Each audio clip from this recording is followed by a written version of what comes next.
They both did get into a fight, but other people was involved in the fight too. Oh, really? Wait, hold up. They jumped Big U? Oh, cuh. That clip right there, it's exactly what everyone's talking about. Big U just got jumped in jail, allegedly by someone tied to Nipsey Hussle. For years, people have been linking Big U to Nip's murder, and now it looks like street justice finally caught up with him behind bars. But that's not all. There's talk of Loose Cannon and Brick Baby getting into it too. A lot's going down right now, and it might all be connected. Let's get into it.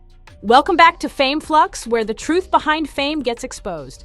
Big U has reportedly been jumped in jail, allegedly by someone tied to Nipsey Hussle, sparking intense speculation about a long-rumored feud finally exploding behind bars. For years, whispers linked Big U to Nipsey's murder, and now it looks like street justice might have caught up with him in a dramatic way. But that's not all. There's also talk of Loose Cannon and Brick Baby clashing too, adding even more chaos to the situation.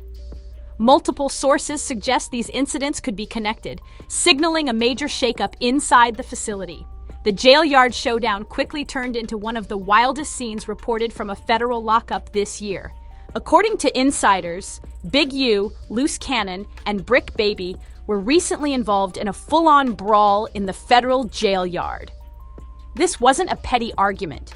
It was a brutal, all-out confrontation that triggered an emergency lockdown of the entire facility. Guards scrambled to restore order as tensions surged through every wing of the complex.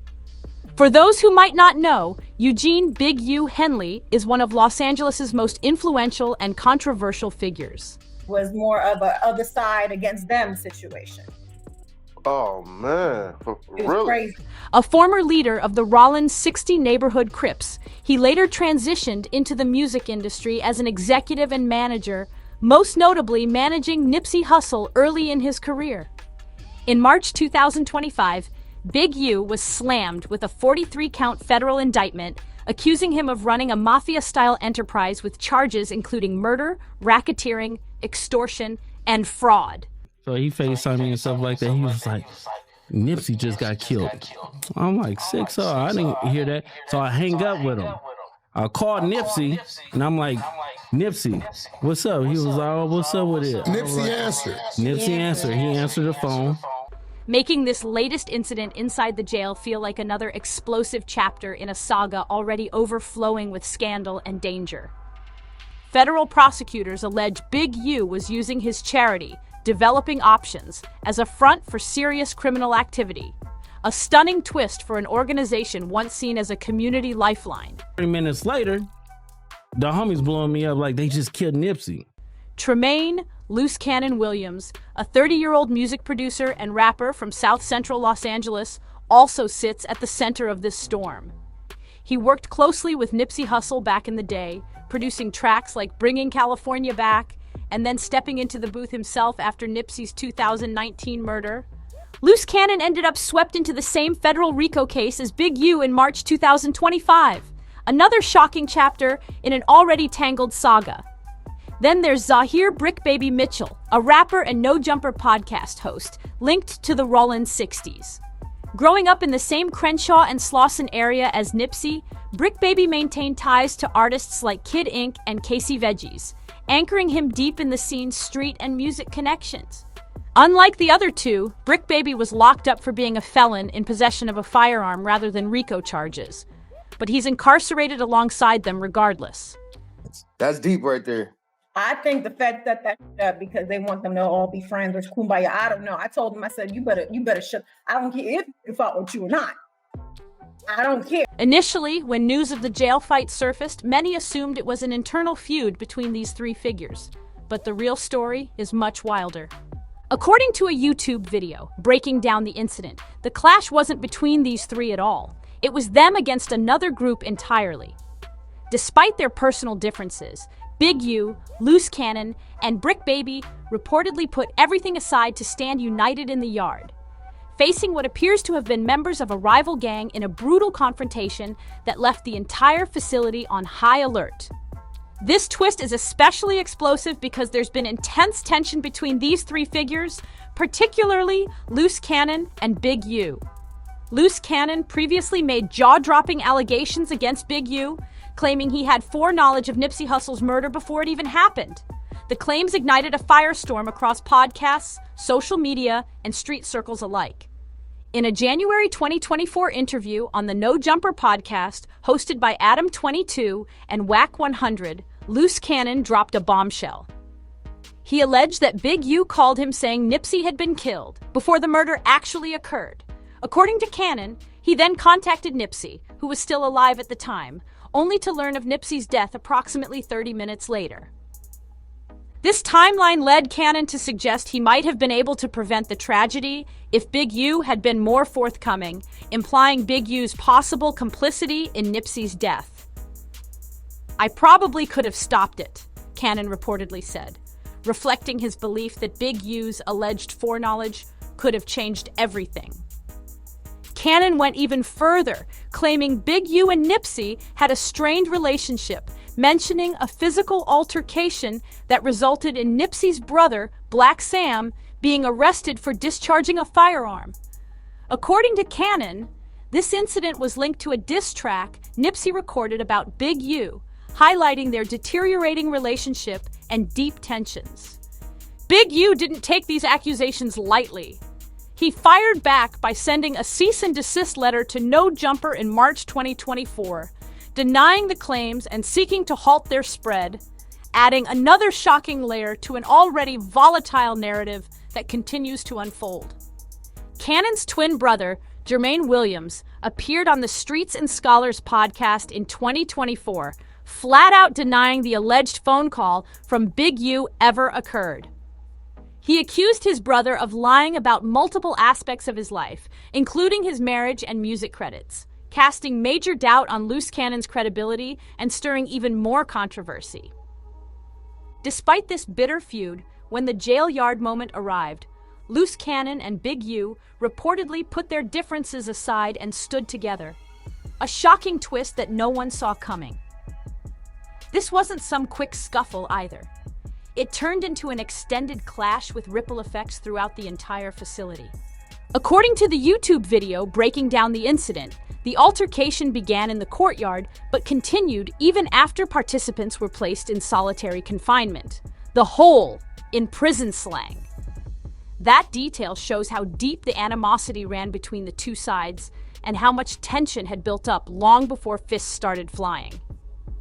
Reports claim 7 individuals backed Brick Baby, Loose Cannon, and Big U against 9 opponents on the other side. A major showdown with real consequences. This wasn't a push and shove moment. It was a serious physical confrontation that triggered a total facility lockdown, cutting off yard access and freezing operations in an instant. What makes it even wilder is that Brick Baby and Loose Cannon were scheduled for bail hearings shortly after this incident. He never left. Where he went, they say he went to the car or something. No, sir. See, and that's where people get it messed up, and that's where it get convoluted. They had words. Getting tangled in a prison fight right before a bail hearing is one of the worst moves imaginable if you're trying to convince a judge to release you. It signals a lack of self-control and paints a picture prosecutors love to use to argue someone is still a danger to the community. Some insiders speculate the injuries from the fight could actually help at upcoming bail hearings, potentially framing the trio as victims rather than instigators. He went into Master Burgers and ordered a burger.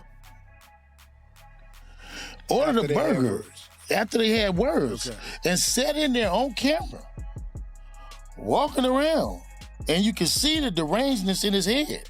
He sat in there with his shirt off, then walked out. So he didn't leave like they make you think he had words with Nip. However, no confirmed reports of specific injuries have surfaced yet, leaving plenty of unanswered questions about the true fallout from the altercation.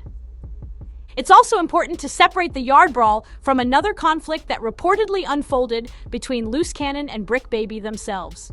But also, something else that didn't make sense to me, the hit didn't make sense to me, because who takes his girl on a hit? And who goes, if you're going to go do a hit, if it is a hit, if you're going to go do a hit. According to multiple reports, a dispute erupted between the two inside their cell or module, where Loose Cannon allegedly confronted Brick Baby. A tense moment that could have sparked more chaos behind bars. This confrontation led to a temporary separation, but the two reportedly resolved their differences, with Brick Baby moving to a nearby cell for a short period. Reports now indicate they're back on good terms. A fragile truce that adds yet another layer to this unfolding saga inside the federal detention system. He FaceTimed me. So he FaceTimed me and stuff like that. He was like, Nipsey just got killed.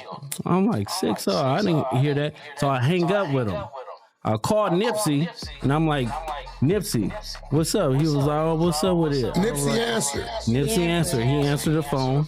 And I was like, I love you, cuz, or whatever like that. Did you tell him the call you just got? Or you didn't even mention it? I didn't mention it. And that's what fucked me up, because my cousin is Nipsey baby mama. You get what I'm saying? So it was like, I could have probably stopped it, all right?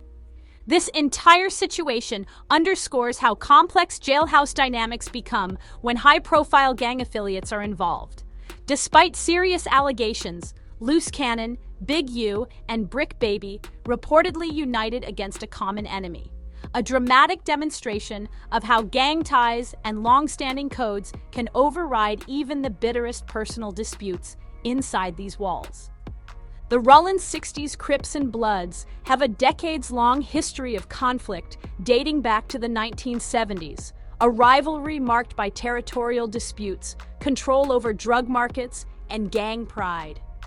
These forces have produced countless violent encounters over the years, and the same patterns continue to echo inside jail and prison environments today, turning every yard into a potential flashpoint for retaliation. Inside prison walls, gang affiliations often become even more vital as inmates depend on their connections for protection and support. So at the end of the day, it's like Nipsey beat him up. Nipsey is what's like 6'4", 6'5". Shitty is like 5'5", 5'6". You get what I'm saying? Like frail. Like he get high. So there was already some friction there. Yeah, it was already friction because of like some police telling shit. The fact that Big U, a former leader of the Rollins 60s, alongside other Crips-affiliated figures like Loose Cannon and Brick Baby, would band together against Bloods members fits the long-standing pattern of entrenched rivalries playing out behind bars. What makes this situation especially shocking is the personal animosity between these individuals, including the explosive allegations Loose Cannon has made against Big U regarding Nipsey Hussle's murder. For them to put aside such heavy accusations and unite against rival gang members highlights the raw power of gang loyalty and the complex social dynamics that dominate correctional facilities. There's talk about Big U that he was involved in Nipsey Hussle's death. I mean, have you seen any proof that would confirm that? For me being over and growing up in that area, I'm going to tell you guys this. He definitely has something to do with that. Wow. And justice for Nipsey. The Bloods-Crips rivalry has decades of history, and its violent echoes continue to surface across the country. Incidents like the 2015 fight at Otis Bantam Correctional Center in New York, which involved rapper Bobby Shmurda, demonstrate how these rivalries persist and flare up in prison environments even under heavy security and constant surveillance. The aftermath of this federal prison yard confrontation could carry serious consequences for all involved.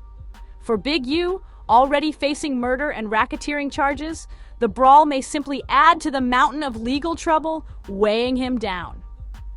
For Brick Baby and Loose Cannon, who had bail hearings approaching, this fight could drastically impact their chances of release depending on how the court views their role. Victims seeking protection, or aggressors, adding fuel to an already dangerous fire. The beef between these figures runs far deeper than most realize, and every thread connects back to the tragic murder of Nipsey Hussle. I know that justice is coming for Nipsey, and I think people are going to be shocked once they see everything that really happened, how he played a part in it. To understand what went down in that jail yard and why it matters, you have to return to the streets of Crenshaw and the tangled history between Nipsey, Big U, and their affiliates. Nipsey Hussle was murdered on March 31st, 2019, outside his Marathon clothing store in South Los Angeles. A killing that shocked the world and reshaped the city's gang landscape. He was shot multiple times by Eric Holder Jr., who was later convicted of first-degree murder, and sentenced to 60 years to life in prison in February 2023, cementing the case as one of the highest-profile gang-related murders of the decade. The official motive established during the trial was rooted in one of the deadliest accusations in gang culture: snitching. Holder reportedly became enraged after Nipsey mentioned rumors labeling him a snitch, an insult with deadly consequences in that world. Known on the streets as Shitty Cuz and also as Fly Mac, Holder was, like Nipsey, a member of the Rollin' 60 neighborhood Crips, making the killing a devastating internal betrayal. According to court documents, Holder and Nipsey had a brief but pivotal conversation in the parking lot of Marathon Clothing. Though witnesses described the exchange as calm, Holder apparently took it as a grave insult, a moment that escalated into murder just minutes later. This incident crystallized how words alone can ignite catastrophic violence in deeply entrenched street politics. One of the biggest misconceptions about the case, which Big U has tried to address, involves the timeline of events leading to the shooting. Contrary to popular belief, Holder did not simply vanish for hours. The sequence was far shorter and far deadlier, adding yet another layer of tension to the feud swirling around Nipsey's name and those tied to his rise. According to Big U, after the initial conversation with Nipsey, Eric Holder didn't leave the area. Instead, he reportedly went to nearby Master Burger and ordered food, where cameras captured his erratic behavior. Big U describes Holder as sitting shirtless in the restaurant, appearing visibly disturbed before eventually carrying out the shooting, a detail that flips the usual narrative upside down. This version challenges the claim that Holder left the scene, changed clothes, and returned with a deliberate assassination plan. Instead, Big U frames the incident as spiraling chaos rather than a premeditated hit. Ordering food, having his girlfriend present, and staying in public view all clash with the behavior expected from a carefully planned execution. But this is where Loose Cannon's explosive allegations shake the table again. In a January 2024 No Jumper podcast appearance, Loose Cannon claimed Big U called him saying Nipsey had been killed before the murder actually happened. That statement ignited fierce speculation and renewed scrutiny over the timeline of events. Cannon claims he then called Nipsey, who answered the phone, only to learn about his death approximately 30 minutes later. This timeline raised eyebrows everywhere and added a chilling new dimension to an already complicated story. When asked why he didn't warn Nipsey about Big U's alleged call, Cannon explained that the relationship between Nipsey and Big U was inconsistent, hot one minute, cold the next. He said he didn't think much of it at the time, but later realized the gravity of the situation when calls about Nipsey's actual death arrived just 30 minutes after their conversation, a timeline too strange for many to ignore. A little too early. Yup, he hit me a little bit too early. Loose Cannon elaborated on the shooting, claiming that Holder, known as Shitty, returned multiple times to shoot Nipsey. According to Cannon, Holder fired, retreated into an alley, came back to shoot again, and then returned a third time, implying a pattern far darker than a spontaneous attack. Cannon's version of events hints at something more organized, suggesting someone may have known about the murder before it happened, a chilling implication of a deeper conspiracy. Adding another layer to the story, Cannon confirmed there had been a physical altercation between Nipsey and Holder approximately a week before the murder, fueling speculation about ongoing tension. He described a stark size difference between the two. Nipsey standing around 6'4" to 6'5", while Holder was only about 5'5" or 5'6", physically much smaller. According to Cannon, that earlier confrontation stemmed from snitching allegations and accusations of police ties, creating serious friction between the two men. These allegations by Loose Cannon essentially suggest Big U had foreknowledge of Nipsey's murder, an extraordinarily serious claim. Such a narrative, if true, would place Big U closer to a potential conspiracy than anyone previously believed. However, Big U has vehemently denied these accusations, even sending a cease and desist letter to No Jumper to stop the spread of Cannon's claims. Further clouding the story, Cannon's own twin brother, Jermaine Williams, appeared on the Streets and Scholars podcast in 2024, stating that the alleged phone call from Big U never occurred and accusing his brother of fabricating multiple aspects of his life story, a revelation that shook the credibility of these claims even harder. These initiatives were designed as part of a bold vision to transform Crenshaw into a cultural and economic powerhouse, directly countering the narrative of despair often associated with South Los Angeles.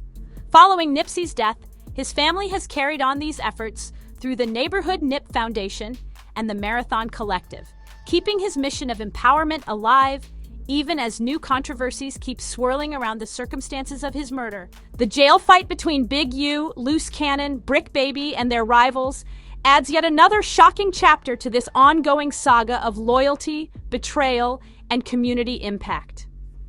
It shows how gang politics still shape the lives and decisions of these individuals, even as they navigate the music industry and a high-stakes legal battlefield. Looking forward, several pressing questions hang in the air. Will the jail fight impact Brick Baby and Loose Cannon's chances of bail, especially with their hearings so close? Judges typically weigh an inmate's behavior in detention heavily, and participation in a gang-related brawl can easily be seen as evidence of ongoing danger to the public. How will this incident affect Big U's massive RICO case? While he already faces multiple counts of murder, racketeering, and fraud, additional disciplinary issues behind bars could influence how prosecutors frame their case and how courts see his current threat level. If they can prove that gang activity persists even inside jail, their narrative becomes far stronger. And what about the Nipsey Hussle allegations? Both Loose Cannon and SKG have made explosive claims about Big U's alleged involvement, but these remain legally unsubstantiated. As the RICO case unfolds, will new evidence emerge that either supports or completely refutes these accusations? The stakes could not be higher as whispers, leaked documents, and insider testimony circulate behind the scenes. Another fascinating piece of this puzzle is the presence of Whack 100, a figure with his own public feuds and connections to Loose Cannon. Will he continue to shape the narrative around these cases or become a target himself as the pressure mounts and new information breaks loose? What makes this brawl so unique is how it represents the clash of old-school gang politics with today's entertainment industry. These aren't just anonymous inmates. They're public figures with recording contracts, podcast appearances, and massive social media reach. This blending of street credibility with industry influence creates a dangerous dynamic where business rivalries and gang allegiances can become fatally intertwined, even inside federal detention centers. As these cases evolve, they will offer deeper insight into the complex web of relationships, loyalties, and conflicts defining this world. The legal outcomes for Big U, Loose Cannon, and Brick Baby will shape not only their individual futures, but also the broader narrative surrounding Nipsey Hussle's legacy and the ongoing effort to confront gang violence in Los Angeles. An effort now under the harshest spotlight ever. If you found this breakdown eye-opening, hit that like button, subscribe, and share this video for more intense updates. Stay locked in because the next chapter of this story promises even more revelations, power moves, and shocking twists you won't want to miss.